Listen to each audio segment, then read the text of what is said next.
Pourquoi suis-je rentré ce soir-là dans cette brasserie? Je n'en sais rien. D'un coup d'œil, je cherchais une place où je ne serais point trop serré, et j'allais m'asseoir à côté d'un homme qui me parut vieux, et qui fumait une pipe de dessous, en terre, comme du charbon noir. Des verres, empilés sur la table devant lui, indiquaient le nombre de bocs qu'il avait absorbés déjà. D'un coup d'œil, j'avais reconnu un boqueur, un de ces habitués de brasserie qui arrive le matin quand on ouvre et qui s'en vont le soir quand on ferme. Garçon, un boc. Ça me donne soif de parler. Je n'en ai pas l'habitude. Oui, moi, je ne fais rien. Je me laisse aller. Je vieillis. En mourant, je ne regretterai rien. Je n'aurai pas d'autre souvenir que cette brasserie et les gens qui y viennent. Je vis à travers leurs histoires. Je cause quelquefois avec les habitués, avec le garçon aussi. Oh, il était bien simple.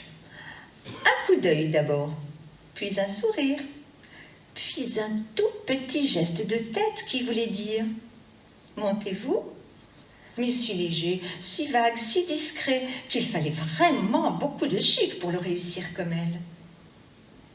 Et je me demandais, est-ce que je pourrais le faire aussi bien, ce petit coup de bason haut, hardi et gentil, car il était très gentil, son geste. Et j'allais l'essayer devant la glace. Ma chère, je le faisais mieux qu'elle, beaucoup mieux. Ce soir, je vous l'ai dit, comme elle rentrait d'une longue promenade à cheval, elle tomba, les pommettes rouges, la poitrine battante, les jambes cassées, les yeux meurtris, sur une chaise basse en face de moi. Elle aimait. Je ne pouvais m'y tromper.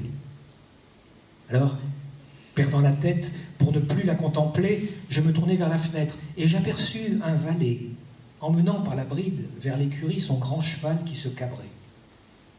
Elle aussi suivait de l'œil l'animal ardent et bondissant. Je songeais toute la nuit.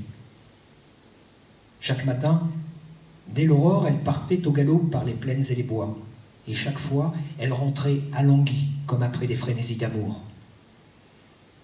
J'avais compris.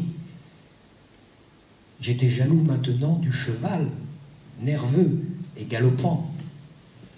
Jaloux du vent qui caressait son visage quand elle allait d'une course folle, des feuilles qui baisaient en passant ses oreilles, des gouttes de soleil qui lui tombaient sur le front à travers les branches, jaloux de la selle qu'il apportait, qu'elle étreignait de sa cuisse.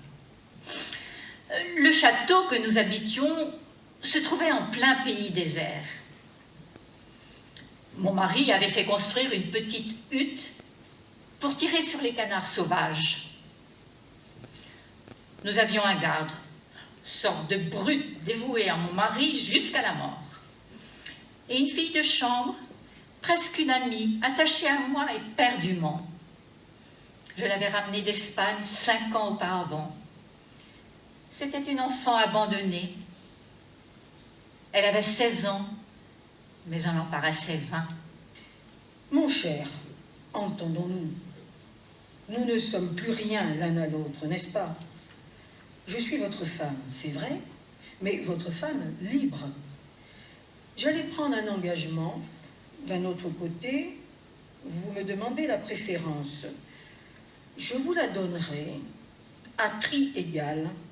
Après, je ne comprends pas. Je m'explique.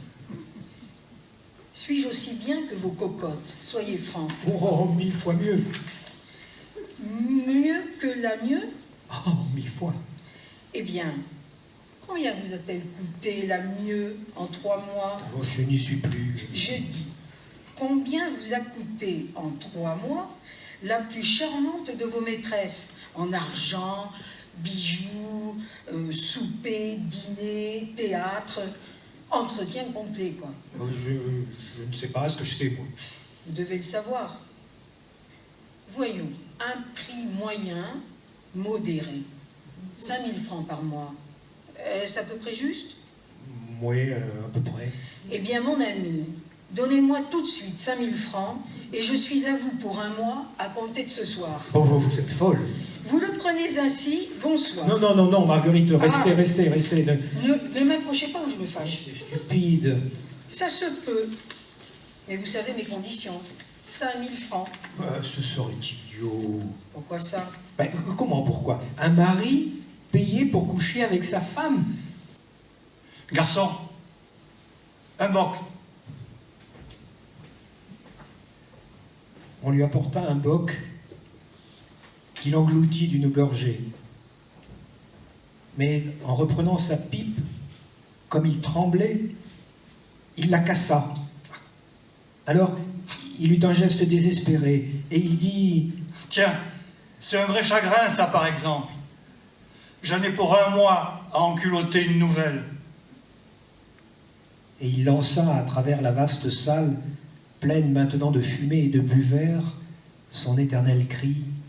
Garçon, un boc et une pipe neuve. Je marchais, longtemps.